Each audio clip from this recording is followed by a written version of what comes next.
இன்றைய நற்செய்தி வாசகம் மார்க் எழுதிய நற்செய்தி 2ஆம் அதிகாரம் இறைவசனம் 23 28 முடிய. ஓய்வு நாளில் இயேசு வயல் வழியே செல்ல நேர்ந்தது. அவருடைய சீடர் கதிர்களை கொய்து கொண்டே வழி நடந்தனர். அப்பொழுது பரிசேயர் இயேசுவிடம், பாரும், ஓய்வு நாளில் செய்யக்கூடாததை ஏன் இவர்கள் செய்கிறார்கள் என்று கேட்டனர். அதற்கு அவர் அவர்களிடம், தாமும் தம்முடன் இருந்தவர்களும் உணவின்றி பசியாயிருந்தபோது தாவீது என்ன செய்தார் என்பதை நீங்கள் வாசித்ததே இல்லையா? அபியாத்தார் தலைமை குருவாயிருந்தபோது தாவீது இறை இல்லத்திற்குள் சென்று குருக்களை தவிர வேறு எவரும் உண்ணக்கூடாத அர்ப்பண அப்பங்களை தாம் உண்டதுமன்றி தம்மோடு இருந்தவர்களுக்கும் கொடுத்தார் அல்லவா என்றார். மேலும் அவர் அவர்களை நோக்கி, ஓய்வு நாள் மனிதருக்காக உண்டாக்கப்பட்டது, மனிதர் ஓய்வு நாளுக்காக உண்டாக்கப்படவில்லை. ஆதலால் ஓய்வு நாளும் மானிட மகனுக்கு கட்டுப்பட்டதே என்றார். இது கிறிஸ்து வழங்கும் நற்செய்தி. கிறிஸ்துவே உமக்கு புகழ். ಮಾರ್ಕ ಅಧ್ಯಾಯ 2 ವಚನ 23ರಿಂದ 28ರವರೆಗೆ.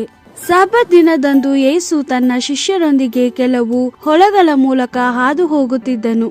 ಶಿಷ್ಯರು ತಿನ್ನಲು ಕೆಲವು ಕಾಳಿನ ತೆನೆಗಳನ್ನು ಕಿತ್ತುಕೊಂಡರು. ಫರಿಸಾಯರು ಇದನ್ನು ಕಂಡು ಯೇಸುವಿಗೆ, ನಿನ್ನ ಶಿಷ್ಯರು ಹೀಗೇಕೆ ಮಾಡುತ್ತಾರೆ? ಸಬ್ಬತ್ ದಿನದಂದು ಹೀಗೆ ಮಾಡುವುದು ಯೆಹೂದ್ಯರ ನಿಯಮಗಳಿಗೆ ವಿರುದ್ಧವಲ್ಲವೇ ಎಂದು ಕೇಳಿದರು. ಯೇಸು ಅವರಿಗೆ, ದಾವೀದನು ಮತ್ತು ಅವನ ಜನರು ಹಸಿದು ಆಹಾರವನ್ನು ಬಯಸಿದಾಗ ಅವನೇನು ಮಾಡಿದನೆಂಬುದನ್ನು ನೀವು ಓದಿದ್ದೀರಿ. ಅದು ಮಹಾಯಾಜಕನಾದ ಅಬಿಯಾತರನ ಕಾಲ. ದಾವೀದನು ದೇವಾಲಯಕ್ಕೆ ಹೋಗಿ ದೇವರಿಗೆ ಅರ್ಪಿಸಿದ ರೊಟ್ಟಿಯನ್ನು ತಿಂದನು. ಯಾಜಕರು ಮಾತ್ರ ಆ ರೊಟ್ಟಿಯನ್ನು ತಿನ್ನತಕ್ಕದೆಂದು ಮೋಶೆಯ ಧರ್ಮಶಾಸ್ತ್ರ ಹೇಳುತ್ತದೆ. ದಾವೀದನು ತನ್ನೊಂದಿಗಿದ್ದ ಜನರಿಗೂ ಆ ರೊಟ್ಟಿಯನ್ನು ನೀಡಿದನು ಎಂದು ಉತ್ತರ ಕೊಟ್ಟನು. ನಂತರ ಯೇಸು ಫರಿಸಾಯರಿಗೆ, ಸಬ್ಬತ್ ದಿನವನ್ನು ನಿರ್ಮಾಣ ಮಾಡಿರುವುದು ಜನರ ಸಹಾಯಕ್ಕಾಗಿ, ಆದರೆ ಜನರು ಸೃಷ್ಟಿಸಿರುವುದು ಸಬ್ಬತ್ ದಿನಕ್ಕೆ ಅವರು ಅಧೀನರಾಗಿರಲಿ ಎಂದಲ್ಲ. ಆದ್ದರಿಂದ ಮನುಷ್ಯಕುಮಾರನು ಸಬ್ಬತ್ ದಿನಕ್ಕೂ ಉಳಿದೆಲ್ಲ ದಿನಗಳಿಗೂ ಪ್ರಭುವಾಗಿದ್ದಾನೆ ಎಂದು ಹೇಳಿದನು. ದೇವರ ವಾಕ್ಯವಿದು. ದೇವರಿಗೆ ಕೃತಜ್ಞತೆ ಸಲ್ಲಲಿ. Gospel according to Mark chapter 2 verse 23 to 28.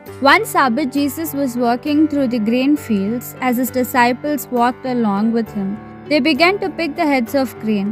Then the Pharisees said to Jesus, "Look, they are doing what is forbidden on the Sabbath." And he said to them, "Have you never read what David did in his time of need, when he and his men were very hungry? He went into the house of God when Abiathar was high priest and ate the bread of offering, which only the priests are allowed to eat. And he also gave some to the men who were with him." Then Jesus said to them, "The Sabbath was made for man, not man for Sabbath. So the Son of Man is master even of the Sabbath." This is the word of the Lord. Thanks be to God.